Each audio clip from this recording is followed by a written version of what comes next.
I spent over 10 years trying to pursue fulfillment that way and didn't get there, okay? Right? So hedonism doesn't work. So don't mistake this for saying, okay, so the antithesis to delayed gratification is instant gratification. That is not true, and that doesn't work.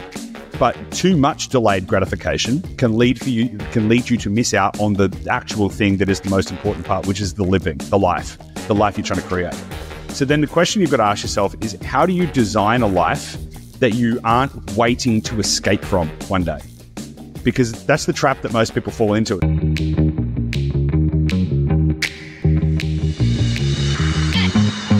Hello and welcome. You're listening to Dashdot Insider, the auditory epicenter for passionate property investors seeking a life of freedom, choice, and abundance. In today's episode, we are going to be talking specifically about the freedom, choice, and abundance element of this, less about the property and more about the abundance and freedom and all the good stuff. And joining me on today's episode is my co-pilot in business and in life, Gabi. How are you? Hello, I'm fantastic. How are you? I'm absolutely wonderful. Now, did you want to make special mention to your brand new background and the wonderful lighting that you've got?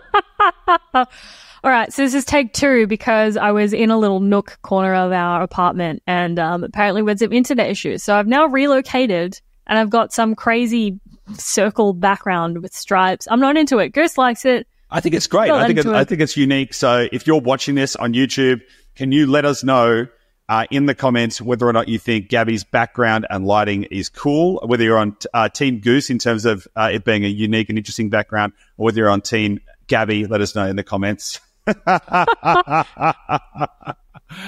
anyway, on to today's topic. I don't want to waste any more time talking about your background. What I actually want to talk about is we want to start by asking you a question. The question I've got for you is, can you think of a time, or have you got an example of a time where you set a big goal and you had an assumption that if you achieved that goal that you would be happier or something like that, and then you achieved that goal? And I'd like to know, can you think of a situation where that happened, and how did you feel when you finally achieved the goal? Yes, definitely.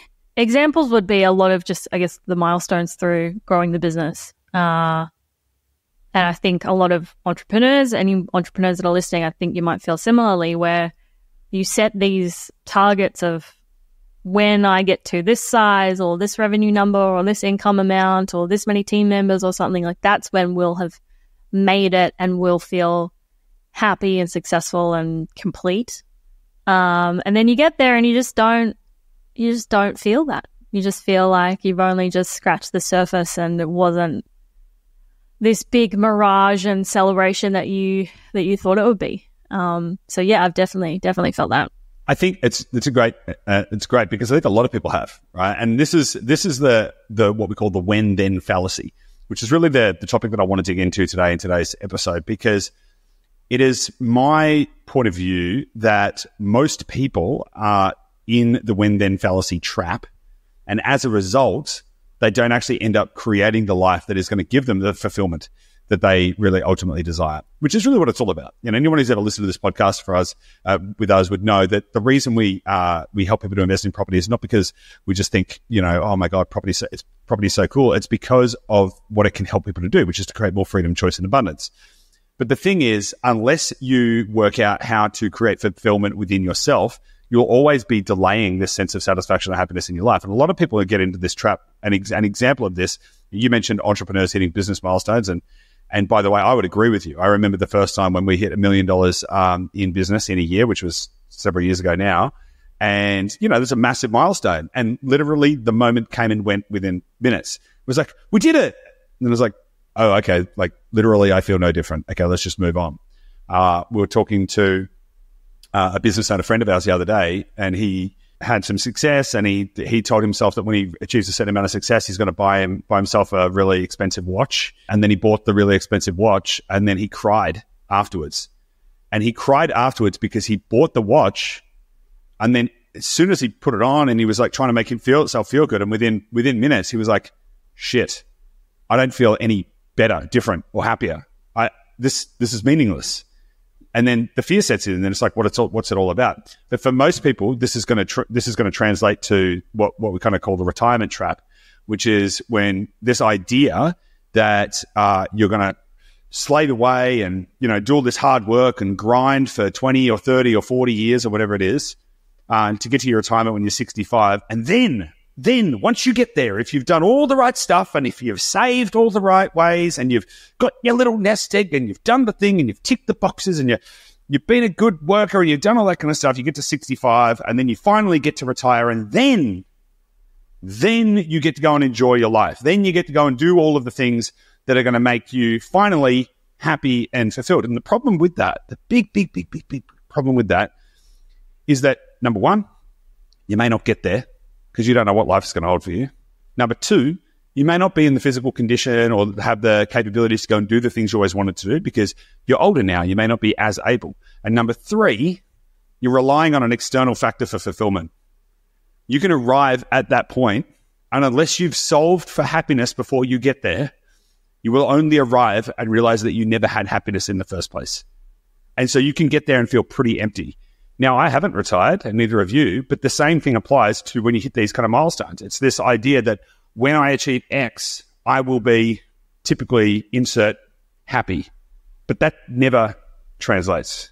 I'm glad you touched on the retirement trap, because I do think part of why I wanted to talk about this today is because I do think it's a big concern for a lot of people these days. And I want to say trend, but not in the way that I think it's going away. I think it's a macro trend and shift in how a lot of particularly younger people are thinking these days. It's starting to question the notion of retirement and whether that even makes sense, because the old adage of work your ass off for 20, 30, 40, 50 years, and then at some point someone decides that I've completed my rounds and now I get to not work anymore, that doesn't seem to add up for a lot of people at the moment. And I think talking about it will help to pull that apart and understand, how do we make sure that that's not the trap that we fall into?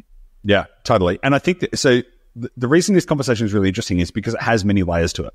Because it's easy to kind of point to the problem, and I think most people intrinsically would understand the problem. When you say, hey, there's this big problem that most people work until they're 65, retire, and they delay all of their happiness and fulfillment, and ultimately all you need to do is kind of... I was literally having this conversation with my brother the other day, and it was literally the same thing. It was you can keep working until you're 65 or 70, and then what? Sit around and watch TV? Because that's kind of what happens with most people. In fact, there was a Wall Street Journal study that was done on this exact thing, on the illusion of the perfect retirement. And what they found, I'm just quickly looking at the study, but basically what they worked out was that for people who've retired, how retirees spend their days, it was something like 11 hours of the day was spent sitting around or watching TV. So this idea that you're going to get to this point of retirement and it's going to be filled with all of this adventure and you're finally going to go and do all the things, the pragmatic reality is that most retirees are just sitting around watching TV. That's actually the reality. And so the layers that go into this thinking then is okay, so what's the solution? What's the actual solution? The solution isn't necessarily retire earlier, although if you can, you should, right? Why wouldn't you? Why wouldn't you create a life of freedom, choice, and abundance so you can go do whatever you want, when you want, with who you want, and have an impact on the world in whatever way you can? But it's very trite to just say that. Well, here's the solution. Don't retire at 65. Retire at 35. Yeah, great advice, but Thanks, Goose. Thank you. Yeah, exactly. So what's the real advice? And so this is where the layers come into it. And I think there's a couple of key elements that I'd like to bring into it. One of it is lifestyle design, which is going to be a core element. And the other one is, we've talked about this on the podcast before, but it's the 3 stages of financial freedom. And there's this idea that even in property investing, when I get to, say, 10 properties, and when I have $100,000 passive income, because 10 properties and $100,000 passive income is the everyone goal. When I get there, then I will finally be able to live the life I always wanted. Then fallacy. When I do that, then I will become happy. But the reality of the situation is you don't need to get to 10 properties and $100,000 passive income. You can get to 5 properties. You could have no properties and you can change your worldview. So the 3 stages of financial freedom are financial confidence, which is actually mostly about your mindset and you're knowing in your ability that you'll be able to work it out continuously. And so you have the freedom and confidence to go live the life that you really wanted today without having to wait for a delayed set of circumstances to prove your security. Stage 2 is financial security, which is when you've built enough net worth in assets such that you have a safety net that if anything went wrong, you can liquidate your assets if you needed to, and you can live off them for several years in order to, deal with whatever life is maybe throwing at you. And stage 3 is financial independence, when you have actually, your assets are spinning off enough free cash flow that you never need to work for income again in the rest of your life. They're the 3 phases. But you don't need to wait to get to phase 3 in order to be, free, right? So this is the whole idea with that concept as well. And I want to get your take on this, but I'll just keep rolling through my thoughts so we can kind of get it out. So there's that. Actually, let's start there. Before I kind of go into the next bit. Do you have any input or any thoughts around that relationship between the 3 stages of financial freedom and the when-then fallacy, and how people can think about applying that? Yeah, so I just before I answer that, I actually just looked up, because you and I did have a podcast on this a couple of months ago. So that's actually episode 215, if anyone wanted to go back and hear a deeper conversation in these 3 stages of financial freedom. But it comes into having more awareness about what you want and how you want to live your life, because this whole concept is not waiting until a certain point to then live your life. It's like you don't know how long that's going to take, if you ever get there at all. And in the meantime, you've got these 5, 10, 15, 20, 30 years that you're just waiting until you reach X point. And you've just sacrificed a lot during those years. And so it's really building in these systems and processes and plans based on what you actually want and how you actually want to live your life. And so the financial stages come into that to be able to help facilitate that, but also the awareness that comes from financial confidence, building up that confidence to be able to have a solid foundation so that you can make decisions from there. I just think that's really important. Yeah, 100% agree with you. But just kind of touching in on what you said there, it's this idea that it's the delaying of the satisfaction is the problem. Now, I am all for discipline. I'm all for not just falling into hedonism, because unchecked hedonism, which is just living for the moment, living for the now, living for today, that doesn't lead to fulfillment. That leads to short-term dopaminergic, impulse-based existence, which doesn't actually lead to fulfillment. Trust me, I spent over 10 years trying to pursue fulfillment that way and didn't get there. Okay. Right. So hedonism doesn't work. So don't mistake this for saying, okay, so the antithesis to delayed gratification is instant gratification. That is not true. And that doesn't work. But too much delayed gratification can lead you to miss out on the actual thing that is the most important part, which is the life you're trying to create. So then the question you've got to ask yourself is, how do you design a life that you aren't waiting to escape from one day? Because that's the trap that most people fall into. It's like, I'm doing this thing now, which is not the optimal thing that I want to do. I'm doing this so that later I can live a different life. How do you bring these two concepts together so that you can create a life that you never need to retire from? So rather than waiting for retirement, how do you build a life that you don't need to retire from? Or another way to put it is, how do you build a life that you don't need to take a holiday from? And this is where the lifestyle design element comes into it. So within this thinking, again, there must be both short-term and long-term aspects. Because if you only think short-term, then you will never set yourself up to be in a position where you can have less stress and all of this other kind of stuff in your life. You need to play long-term games and short-term games. So it's about finding that balance between saving and investing for the long term and doing all that kind of stuff, and also making sure that you're prioritizing present-day existence happiness. And in order to do that, you need to start asking yourself some questions around, what kind of life do you want to live today? Because we've touched on this a couple of times, and not to get too macabre, but you might not make it to the then. If you're just living for delayed gratification, you might not make it. Statistically speaking, you just may not. And we've talked about in a previous episode, we talked about this theme park of all desires, where you can go on any ride you want in life, but sometimes the ride's going to be all the way up the back. But you may get kicked out of the theme park of life at any given point in time. And if you've spent all of your time just trying to get to a ride, then never gone on a ride, you'll never experience the fulfillment that life has to offer. So then how do you bring these elements together and play both a short term and a short sword and a long sword kind of game?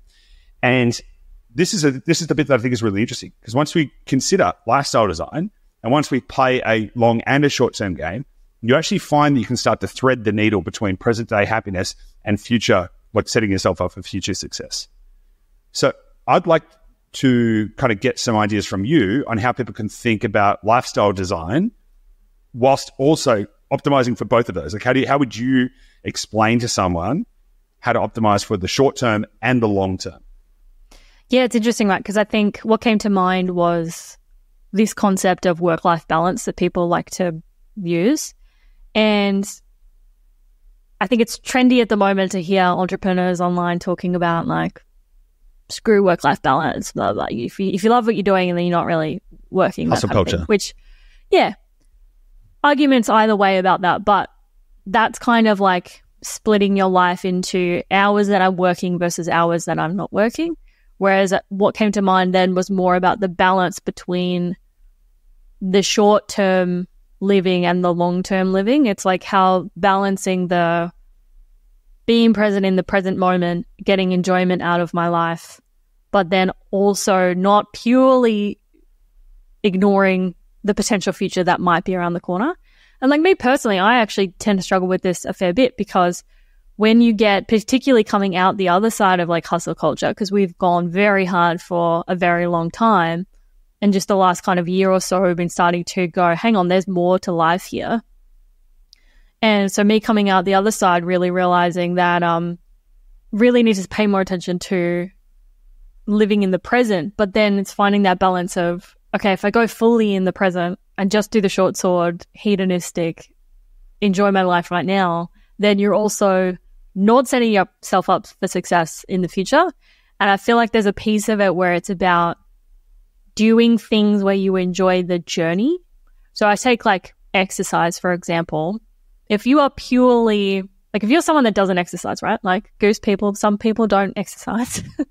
I know, I used to be one. Used to be one. But if you're someone that doesn't exercise and you have this hat on of like, you know, we only live once, YOLO, going full short sword, just everything is in the present moment, you probably aren't going to feel called to go and exercise. But everyone knows that exercise is a good thing for you to do, taking care of your health, everything like that is a good thing for moving yourself towards a certain future. But if you aren't thinking about that, if you're just purely ignoring the future, thinking, no, you're probably not going to exercise. And so for me, it's been about trying to find things that I want to work towards, but are still enjoyable in the process.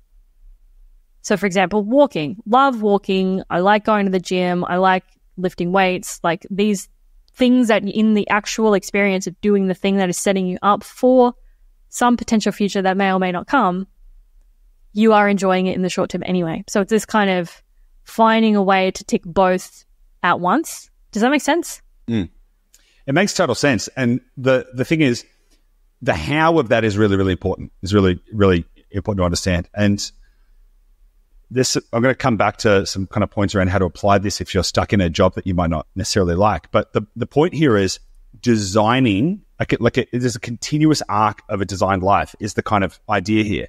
So walking might be important to you, but it might not be important to somebody else. Lifting weights might be important to me, but it might not be important to somebody else. And so really the questions you start to need to ask yourself is, what does a good life look like to me? What is the kind of life that I would be happy to live today? Like in a genuine sense. How would I, and then if I fast forward 20 years, would I be happy that I've lived that life? And you've got to start asking yourself questions based around values, because a lot of people don't live in alignment with their values. They're doing things because of they feel pressure to, whether it be societal pressure, familial pressure, something like that. They feel obligation. They've actually never taken the time to ask themselves, am I even happy? So there's all these kind of questions that you got to ask yourself. And so when you actually start to then think about what does your ideal life look like, that will start to point you in the right direction based on your values and based on the things you want. So you might say that in your ideal life, you are fit, happy, and healthy, and you get to you run a marathon every year, and you spend 3 months of the year overseas, and you know, pick whatever it is to you. Like don't let me try and tell you what your dream is. The point is, you've got to start to actually design that and go, okay, what does that look like? What does that life look like? Then think about how you can apply, how you can change your current set of circumstances to fit that. Because again, it's not about this idea that you just spontaneously just exit and fly off into the world and never have to work again, because that's not practical or realistic. Even you and I, for example. So we have been doing this process for years. There's a reason that we currently live in Thailand, because we have been continuously asking ourselves, okay, is our current version of our life, is it meeting all of the things that we want out of our life and our values? Now, that doesn't mean that we've suddenly retired and we sit on the beach all day. We're still working full time and growing a business. So the same thing can apply to people that have got a job. You might be saying, oh yeah, well, that's all well and good. If you've made heaps of money, you can just go do whatever you want. It's like, no. You're missing the point. The question you ask yourself is, how do you start to bring these things into your life today? Now, maybe moving overseas is not practical, but maybe moving closer to the ocean is, if that's a thing that you want to do. Potentially you're in a job that potentially you're listening to this and you're in a job and going, yeah, well, that's great, but you're not in a job that you hate. Well, here's an interesting thing. You have a choice. You can either choose to change your job to something that is going to give you more fulfillment, or if that is not practical, you can choose to change the way you relate to your job. Because even in those tougher circumstances, if you're in a job you hate, I can guarantee you that if you shift your mindset, it'll go from pain to pleasure, because you can be learning something. Even in the most challenging set of circumstances, even if you're working in an environment full of highly political and Machiavellian and all of that kind of stuff, you can rise above that and start to see it for what it is, which is a chapter in your life that you get to learn and grow from. And so you get to shift part of this with your mindset. But the whole idea here is looking at your life and actually asking yourself, are you currently living a life that you would be proud of? And then where are you going? Now, the life that we have today is awesome and has actually been really daunting for me to realize that we've arrived at a place where I actually don't really desire that much more than what we've got. I was like, whoa, that was very strange. But still, I can imagine a future that is grander even than what we have today. And so it's not about necessarily just going this kind of static one size fits all. Okay, I'm just going to design my life today and then that's going to be it for the next 40 years. It's going to be, how do you continuously design this arc?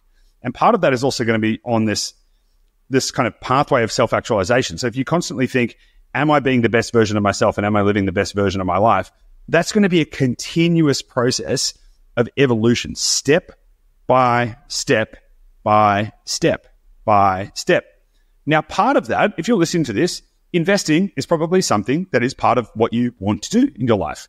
And there's probably a bunch of reasons you want to do it, because you want to increase your wealth, you want to increase your financial security, you want to create passive income. So those things probably won't change. So then as you start thinking about designing your ideal life, it's not about saying, all right, well, I guess I'm not going to invest. I'm just going to fucking throw all my money into plane tickets. It's like, no, investing probably is something that you want to do. So you can continue to do that.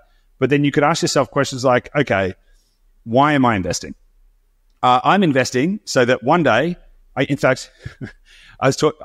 give you actually a real example. I won't use a name, but a friend of ours works at he's very high up in a very large company, like one of the multi-billion-dollar companies in Australia, and he's got a very senior position.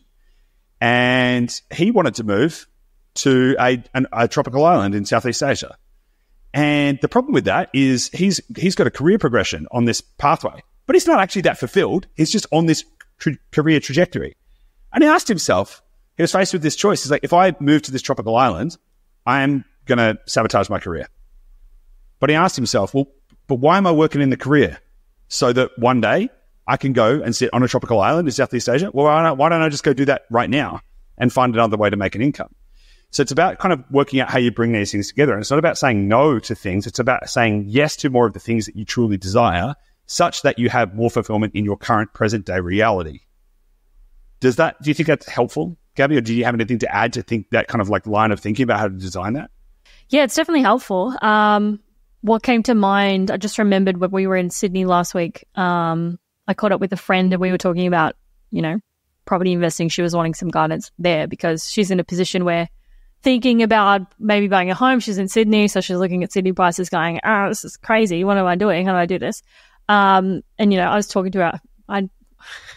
People ask questions, so I try and explain things to them.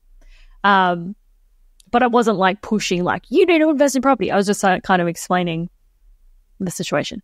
And she was asking, like, how do I balance this? Because similar to what I was saying before, she's very much like, I don't want to get stressed out about the future. I'm in this place at the moment where I'm trying to focus on being really present and not worry so much, because I've gone through years of really worrying, and now I'm at a point where I'm like, I just kind of want to live my life. But then also I look at the financial situation and I'm like, I can see where this is going. And so the conversation was about, you don't necessarily like have to put a lot of pressure into this whole investing thing. The way that I think about it is trying to have it set up in a way that just passively works in the background so that you don't have to think about it. You spend a little bit of time getting it set up. If you buy the right investments, you have the right team, you get property managers, whoever to manage that for you, then you don't have to be stressed about it. But it's still something that you've put in place that is looking after your future. And so that kind of seemed to get through to her a little bit, because it's not purely like working, hustling for some endpoint, some anonymous endpoint someday. It's setting something in stone now so that it can grow over time. So she's doing something for the future, but then also gets to embrace the present. You touched on something here, though, that is really, really important. It's about how do you do it and make it easy so that you can live the life you want. Because most property investors, they spend about 500 hours trying to buy a property, and it takes them about 18 months at about 500 hours. It's crazy. So you could do that, and in turn, you could be sacrificing your time in order to achieve that outcome, when really your time could be spent better doing something else, like living your life. And there's plenty of examples of clients. Just a couple that I'm specifically thinking of. They actually went traveling. They basically engaged Dashdot. They said, okay, Dashdot, you go do the thing. You go buy all the properties for us. We're going to go traveling. We're going to go traveling all around Europe and the US. Just keep us posted. And in that context, they were able to simultaneously invest and take their family on a round the world trip at the same time. Now, obviously, that requires a certain amount of financial resources. So some people are going to be listening to say, well, I can't afford to buy properties and travel around the world. But there's other things you can do other than traveling around the world that could give you more fulfillment. It could be spending more time with your friends and family. It could be spending more time on personal development. It could be spending time to develop skills that you want so that you can go do the thing you've always really wanted to do. And it's in this process of taking the time to analyze all of this stuff that you then start to break away from this idea of hustle, grind, push, shove, sacrifice, delay. One day, I'll be happy. And so I have to go, okay, well, what would be required for me to be happy today and also achieve all of the things that I want today, tomorrow, the next month, and so on. That's where the real art comes into it. You know, I think one of the most clarifying things that people can ever really come to terms with is their mortality. And I think that when you do that, everything shifts. Because all of a sudden you realize you have a very finite number of days. And if you start to really, really, really think about that, every day that you spend living a life that isn't in alignment with your highest values, your highest purpose, your true satisfaction, the thing you really want, is a day that you never get back that is effectively wasted. Now, again, for some people, this is going to be a transition. I know for me, it was a transition, right? Like 6 years ago, I wasn't sitting around going, geez, I'm not sure if I really want anything else in my life. I wasn't. 6 years ago, I was sitting around going, I want anything but the life that I currently have. And so these things take time and they take a transition. But if you go through the process, what you end up with is you end up with all of the happiness that you thought you were going to get later, but you get it in the present moment now. And the example that you just gave of your friend who was having this conflict between how do I live in the present moment and also do this other thing, all of that starts to come together. But part of the problem with a lot of these ideas is that people think that it's instantaneous. Change is never instantaneous. You can create whatever life you want, just with no exception. You can just literally create what life you want within 3 to 5 years. But what everyone expects is it's going to happen within 6 to 12 months. And when it doesn't happen within 6 to 12 months, they think it's all bullshit. And then they give up on their hopes and dreams when really it was just they had the wrong expectation of time frame. And so rather than this whole idea, again, it's just like kicking the can down the road, bring it back to reality. Spend the time to ask some questions. There's some really practical ways you can kind of think about approaching lifestyle design as well. And there's a few core categories that you can start to ask yourself questions in, because a lot of people might be thinking about this for the very first time. So just as a bit of a prompt to help you, if you're listening to this and you're like, okay, well, I don't know what a good life looks like to me. I've never really thought about it. Start by breaking your life down into 6 areas. Now, there's plenty of ways to do this. Just use these 6 as an example, right? So there's plenty you may read some stuff in other places. Number 1 is health and wellness. Number 2 is family and relationships. Number 3 is business and career. Number 4 is finance and wealth. Number 5 is learning and development. And number 6 is lifestyle and location. Write all those headings down on a bit of paper, right? Or in a spreadsheet or in a Google Doc might be useful, because then you can get an expanding page. Then I want you to ask yourself, how important is that area to you in your life? So, for example, how important is health and wellness to you? How important is family and relationships to you? How important is business and career? How important is finance and wealth? Because this is going to actually help you to understand where your values lie. You don't need to score a 10 out of 10 on all 6 of those categories if that is not that important to you. If something's not that important to you, for example, if becoming financially independent is not that important to you, actually, which it's probably not that true if you're listening to this podcast, but let's just say, for example, then you don't need to be a 10 out of 10 in finance and wealth if that's not that important to you. So your first step is to ask yourself, of those 6 areas, which ones are the most important to you and why? Rank them and give them a score out of 10. That'll help you to understand, well, score out of 5 or score out of 10. Put a scoring system next to them. Then ask yourself, for each of those categories, what does a good life look like to you in that area and why?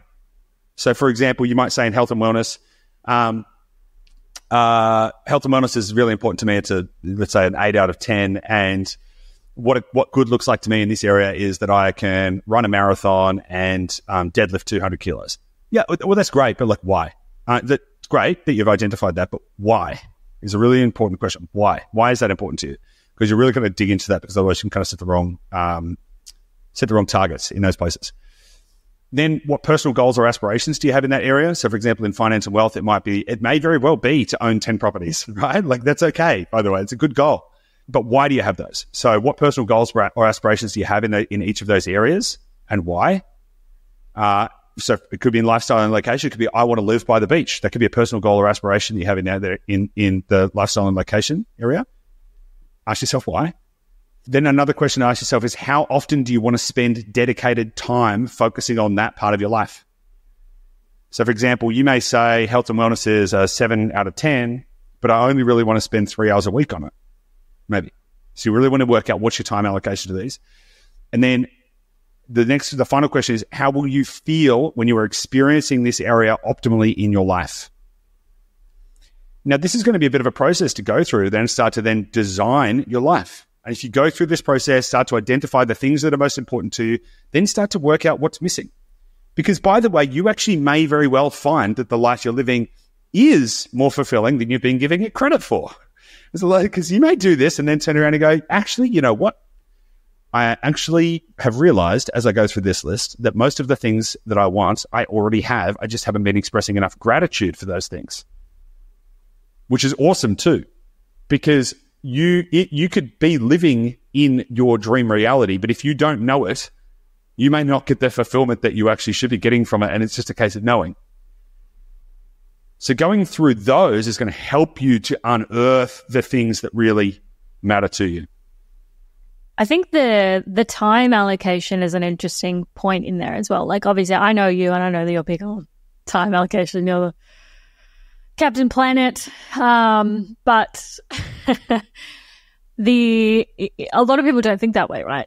And particularly if you're, I don't know, on the less organized scale, the idea of having a lot of things on your calendar might seem intimidating. That's a separate discussion. But the reality is that our life is literally made up of time. It's literally made up of hours. And if we're awake for, let's say, 16 hours a day, 7 days a week, that's 112 hours awake every single week of you living your life outside of sleeping.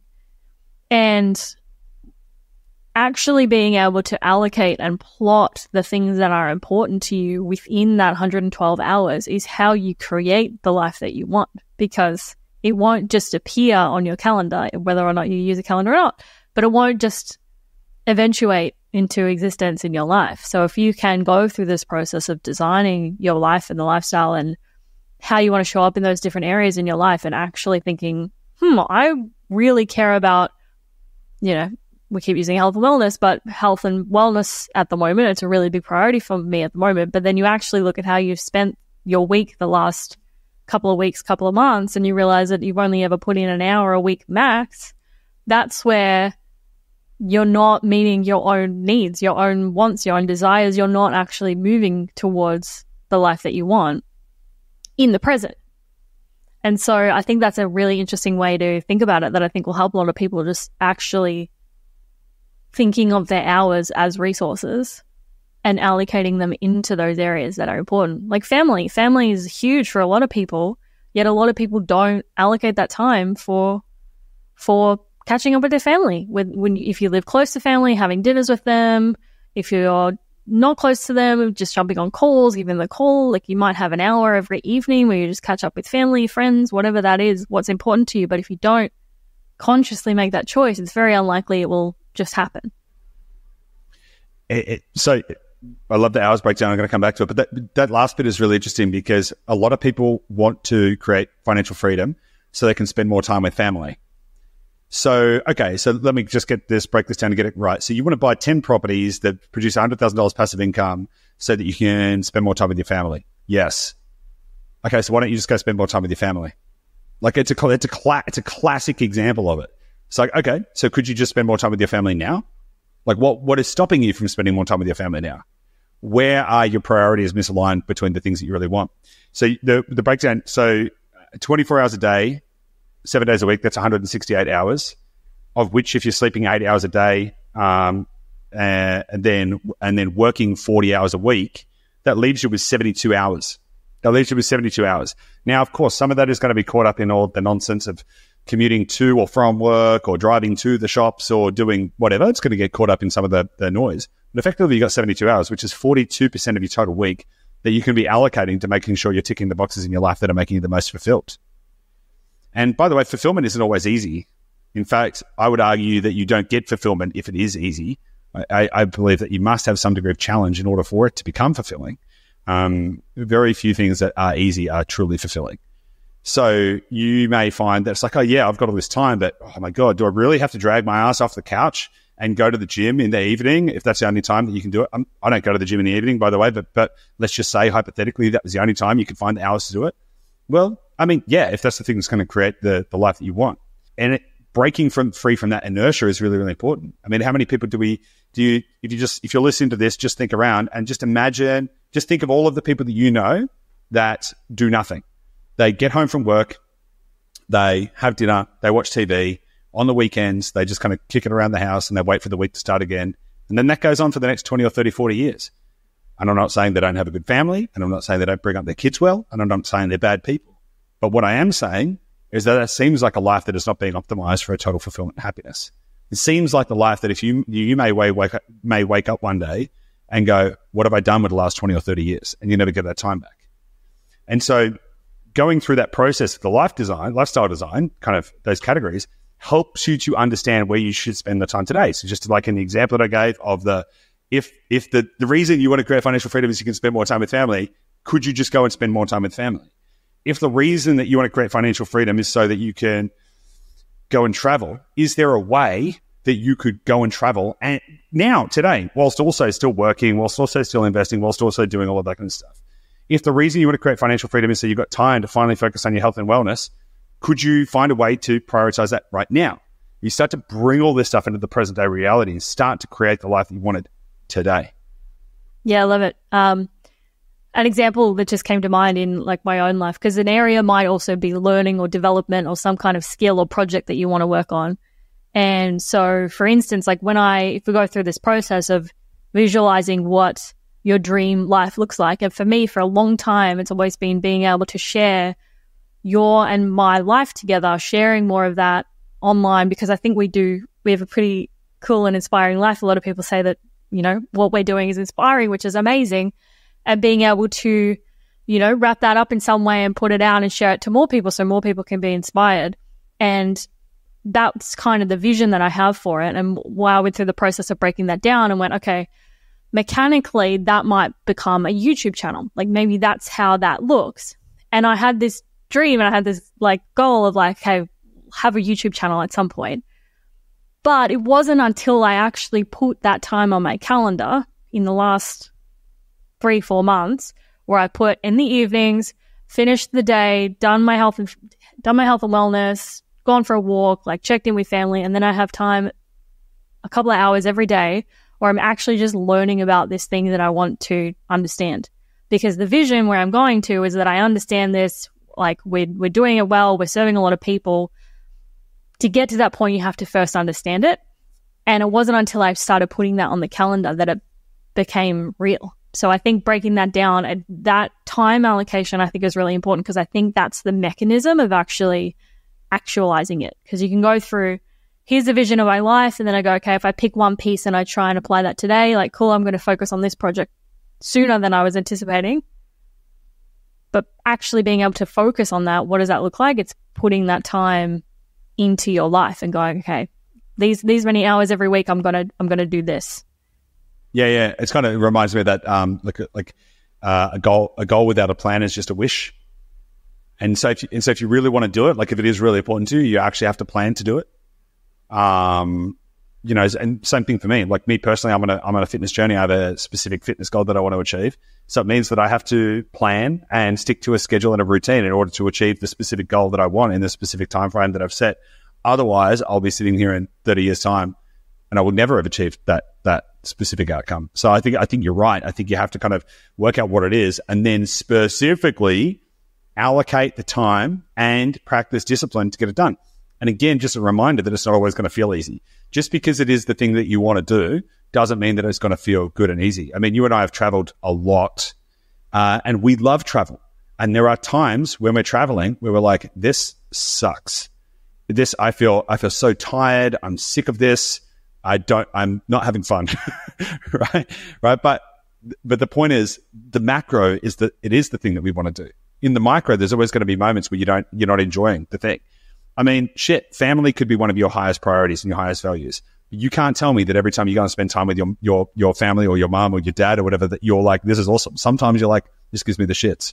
And so sometimes the thing that you want is still going to be hard. So don't take that as a sign that you shouldn't be doing it. Just like zoom out and realize that sometimes even the things that you want in life are not going to be fun or easy. I think we've dug into this a fair bit, and I hope that people can get some good takeaways from this, because I guess the overarching thematic is to try and work out how to live an integrated life rather than a segmented one. Rather than chopping your life up into segments where it's like, okay, I am now in this time of my life where I just work for 40 years or something like that. Work out how do you integrate it? How do you create a fully integrated life so you can live the life that you want today whilst planning for the future tomorrow and ultimately living in absolute alignment with your values and living your best life. And I think if we do that, we all get to achieve everything we always wanted. So I hope you've enjoyed this topic. If you have, let us know in the comments. If you're on YouTube, if you're not subscribed on YouTube, make sure you hit the subscribe button, the like button, and of course, jump on YouTube. If you're not on YouTube, get on there. And if you're on any other platform, just click some random buttons, and hopefully some of them are some kind of subscribe or something. Just click the things, and of course, if you found this to be interesting and thought-provoking, which I hope you have, then I would encourage you to share this with somebody else who might be stuck in the when-then fallacy or the retirement trap, and help them to work out how to create a more integrated life so they can achieve more fulfillment as well. Gabi, as always, I really enjoyed these discussions with you, so thanks. Awesome. See you in the next episode.